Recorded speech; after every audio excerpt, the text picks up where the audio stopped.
खान यहाँ जंतर मंतर पर मौजूद हूँ, जहाँ बेटियों का 1 महीने से धरना चल रहा है। वहाँ आइए हम कुछ लोगों से बात करते हैं जो कश्मीर से आए हुए हैं, जिनका नाम है मनीष सहानी, प्रेसिडेंट शिवसेना से। आइए बात करते हैं। जी नमस्कार जी। यहाँ मैं मनीष साहनी हूँ। मेरे साथ पूरा ये दल है जो जम्मू कश्मीर से आया है। शिवसेना उद्धव बाला साहब ठाकरे जम्मू कश्मीर इकाई है, उसके साथ उत्तर भारतीय एकता मंच के दिल्ली के यहाँ पर लोग हैं। हम तमाम लोग आज यहाँ पर पहुँचे हैं जो राष्ट्रीय पुत्रियाँ हैं, जो इंसाफ की गुहार लगा रही हैं। 1 महीने से ज़्यादा का समय हो चुका है जिनको यहाँ पर धरना प्रदर्शन पर बैठे हैं।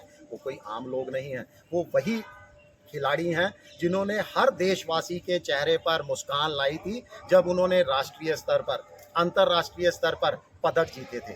आज वो निराशा से जूझ रहे हैं, आज उनकी आंखों में आंसू हैं। तो हर हिंदुस्तानी का फर्ज बनता है कि इनके समर्थन में यहाँ पर पहुँचे, उस इंसाफ की गुहार लगाई जाए। अरे सरकार जांच तो करे, जिनके खिलाफ ये आरोप लगा रहे हैं उसको गिरफ्तार तो कीजिए, जांच कीजिए। अगर वो आरोपी नहीं है तो वो अदालत से बरी हो जाएगा। हमें उसके अंदर दूध का दूध पानी का पानी होता हुआ तो दिखाई देगा, मगर सरकार अड़ियल रवैये पर अड़ी हुई है। लगातार वही अड़ियल रवैया है जो किसान आंदोलन के समय भी होता था, वही आजकल फिर दोहराया जा रहा है यहाँ पर। तो हमारी ये मांग है कि इन खिलाड़ियों ने इंसाफ की जो चिंगारी लगाई है, अब वो आग बनती जा रही है। जम्मू कश्मीर से लेकर कन्याकुमारी तक हर कोई इनके धरने में शामिल होने के लिए पहुंच रहा है।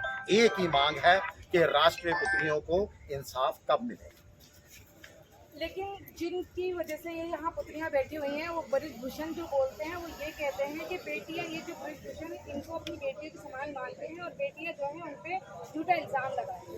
अरे जांच तो कीजिए, जांच करेंगे तो दूध का दूध पानी का पानी होगा ना। सरकार तो जांच ही नहीं कर रही, उनसे पूछताछ नहीं हो रही। उनसे पद लिया जाए, पहले तो जिस पद पर वो बैठे हैं उनसे इस्तीफा लिया जाए, उसके बाद आम इंसान बनकर उनकी जांच की जाए। अगर वो निर्दोष होंगे तो बरी कर दिया जाए। हम ये लड़कियों की भी इतनी सी मांग है, इतनी सी मांग सरकार की समझ में नहीं आ रही।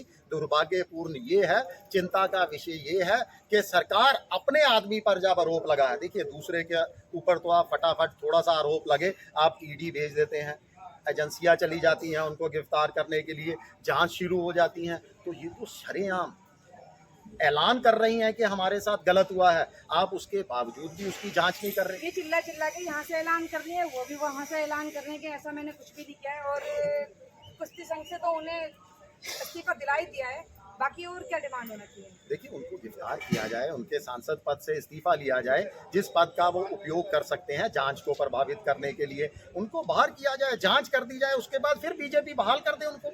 अगर वो आरोपों से बरी हो जाते हैं, अदालत है हमारे यहाँ पर। आप देखिए कितना दुर्भाग्यपूर्ण है कि बच्चियों को, राष्ट्रीय पुत्रियों को, मैं तो इनको कहूँगा, जिनको FIR दर्ज करने के लिए भी अदालत का दरवाजा खटखटाना पड़ा।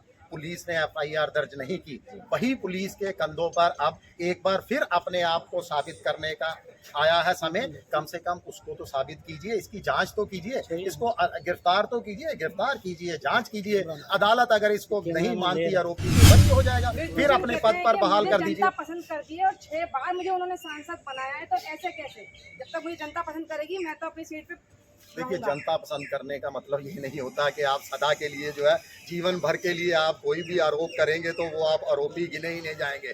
जनता तो रावण को भी बहुत पसंद करती थी उस समय की जनता, मगर जब उसने सीता हरण किया उसके बाद क्या हाल हुआ उसका सब लोग जानते हैं। महाभारत भी हम सब ने देखी होगी, महाभारत के अंदर द्रौपदी का चीरहरण हुआ था।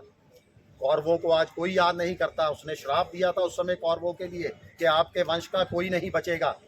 आज ये लड़कियां भी उसी जगह पर पहुंच चुकी हैं, श्राप देने वाली जगह पर, कि अगर इनको इंसाफ नहीं मिला तो जो इस समय वर्तमान के अंदर सरकार है उसका कुछ नहीं बचेगा। जनता लगातार जो है अब जागरूक हो रही है और देख रही है कि सरकार कितना घमंड कर रही है। सरकार अपने आप को सबसे बड़ा मान रही है, चाहे वो अदालत हो, पुलिस हो, कुछ भी हो, सरकार के आगे तमाम चीज़ें जो है वो खेल बन चुका है। ब्रिजभूषण कहते हैं कि बेटियों ने उन्होंने डिमांड की थी, जो पहलवान यहाँ पे करने पे बैठे हैं उन्होंने डिमांड किया था कि हम नेशनल नहीं खेलेंगे, इंटरनेशनल खेलेंगे, इसी वजह से उन पर झूठा इल्ज़ाम लगाया जा रहा है। जांच कर लीजिए ना। देखिए सारे सवालों का मात्र एक ही जवाब है, ब्रिजभूषण सच बोल रहे हैं, लड़कियां सच बोल रही हैं, आप उनकी बात करोगे, मैं उनकी बात करूंगा, सुनी सुनाई। अब आखिर में इसका तो एक ही नतीजा निकलेगा ना कि जांच तो कीजिए। जांच कराने के लिए तो वो रेडी है, तैयार है वो। अरे पद से इस्तीफा दे, जांच दे, लड़कियों की तो यही मांग है। उनको गिरफ्तार किया जाए, जो एक्ट उनके ऊपर लगे हैं, जो धाराएं उनके ऊपर लगी हैं, जो पास्को एक्ट लगा है, 2 FIR उनके ऊपर दर्ज हैं। आम इंसान होता तो उसको गिरफ्तार कर लिया होता अभी तक। इसको गिरफ्तार कीजिए, जांच कीजिए। जब गिरफ्तार होगा तो इसको बीजेपी को चाहिए, अगर आपका ये सांसद है उसके पद से इस्तीफा ले लिया जाए। पद पे बैठे हुए भी तो जांच हो सकती है। देखिए प्रभावित करेंगे आप। देखिए कौन सा बीजेपी को आज तक आपने जांच के साथ जो है उसको अंदर किया है? किस बीजेपी के ऊपर जो है कार्रवाई की गई है? बड़े नेता के ऊपर की कौन सी एजेंसी ने कार्रवाई की है? तो कहना है कि बेटी बचाओ बेटी पढ़ाओ, तो वो तो बेटियों के सपोर्ट में हमेशा रहते हैं, कभी खिलाफ नहीं रहते उनके। बीजेपी तो इंसाफ भी तो दिलाओ ना। मैं तो कहूँगा बेटी पढ़ाओ बचाओ, मगर पढ़ाने के बाद जब वो जागरूक हो जाती है, ऐसी बेटियां बन जाती है, जब वो इतना हौसला कर लेती हैं कि इंसाफ के लिए गुहार लगाती हैं, सरेआम बाहर निकलती हैं और कहती हैं कि हमारे साथ, हमारी बहनों के साथ, छोटी बहनों के साथ ऐसा किया गया है, हमें इंसाफ चाहिए, तो उसी पढ़ाई का ही नतीजा है। अब बचाओ पढ़ाओ के साथ इंसाफ भी तो दिलाओ। इंसाफ कौन दिलाएगा? फिर उस पढ़ाई और बचाओ का फायदा क्या? बची कहाँ पर बेटियां? अगर बची होती तो आज धरने पर नहीं बैठी। दस की बस बनी हुई है। सरकार तो इस तरह घमंड के अंदर चूर है कि हमारा कोई कुछ नहीं बिगाड़ सकता, आप कुछ भी कर लीजिए, मगर इसका खामियाजा आपको भुगतना पड़ेगा। कब तक हो लगता है कि आपको इंसाफ मिल जाएगा बेटियों? देखिए बेटियां, जब जनता जागरूक होगी, जनता इनके समर्थन में जुटेगी। किसानों को भी बहुत देर बाद इंसाफ मिला था, मगर मिला था क्योंकि जनता, जन जनार्दन से बड़ा कोई नहीं है। जब जन जनार्दन अगर आपके साथ है, आपकी ताकत है, तो बड़े से बड़े आदमी को भी झुकना पड़ेगा, चाहे वो प्रधानमंत्री, चाहे बिल्कुल बिल्कुल। पहले राष्ट्र की पुत्रियां सबसे पहले हैं, राष्ट्रीय पुत्रियों को इंसाफ दे। 2 मिनट के लिए कोई बीजेपी का बड़ा नेता आ जाए, क्या फर्क पड़ता है?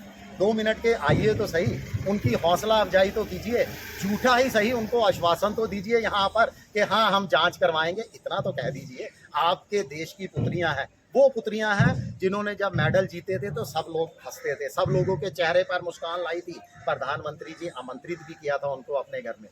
तो उन्हीं बेटियों को अब आप बुला रहे हैं क्योंकि आपने बचाना है अपने बीजेपी के सांसद। लेकिन कई सारी फोटोएं वायरल हुई हैं उनके साथ के साथ में खड़े हुए हैं किसी पार्टी फंक्शन के अंदर, और कंधे से कंधा मिलाकर, हाथ से हाथ मिलाकर, तो उन पिकों के बारे में क्या कहना चाहिए? देखिए पूछिए, बेटियां जो सरेआम आपको ओपन कैमरा के ऊपर, आपके माइक के ऊपर कह रही हैं कि हमारे साथ ऐसा ऐसा हुआ है, अगर उनका शोषण किया गया है, शारीरिक शोषण किया गया है, किसी तरह का उनको गलत हुआ है, तो उनको कम से कम इंसाफ तो मिलना चाहिए ना। इंसाफ, लोकतांत्रिक देश है, वो धरना प्रदर्शन कर रही हैं, अब उनको इंसाफ की गुहार लगा रही हैं। आप देखिए दूर दूर से, अभी मैं आधा घंटा वहाँ पर बैठ के आया हूँ, जम्मू कश्मीरी से नहीं, बहुत दूर दूर से, कोई बनारस से, कोई गुजरात से, कुछ अन्य संगठन, तमाम संगठन यहाँ पर पहुँच रहे हैं इनको धरना प्रदर्शन को समर्थन देने के लिए। तो इसको आग नाज बने दे, जल्द से जल्द उसको जो है गिरफ्तार करें। आरोप सिद्ध होते हैं तो उसको जो है सजा मिलेगी। तो कब तक लगता है सर कि आपको बेटी को इंसाफ मिलने का? देखिए मैं तो चाहता हूँ आज ही मिले, अभी मिले। हम यहाँ खड़े इंटरव्यू ले रहे हैं, पीछे से एक फ्लाइंग स्क्वाड आए, यहाँ पर इनको बताए कि बृजभूषण को जो है गिरफ्तार कर लिया गया है। हम भी यहाँ पर खुशी मनाएंगे और सरकार की जय जयकार करेंगे कि कम से कम सरकार ने जो है इंसाफ की तरफ कदम तो बढ़ाया, जनता को इंसाफ देने, बेटियों को इंसाफ देने के लिए। शुक्रिया।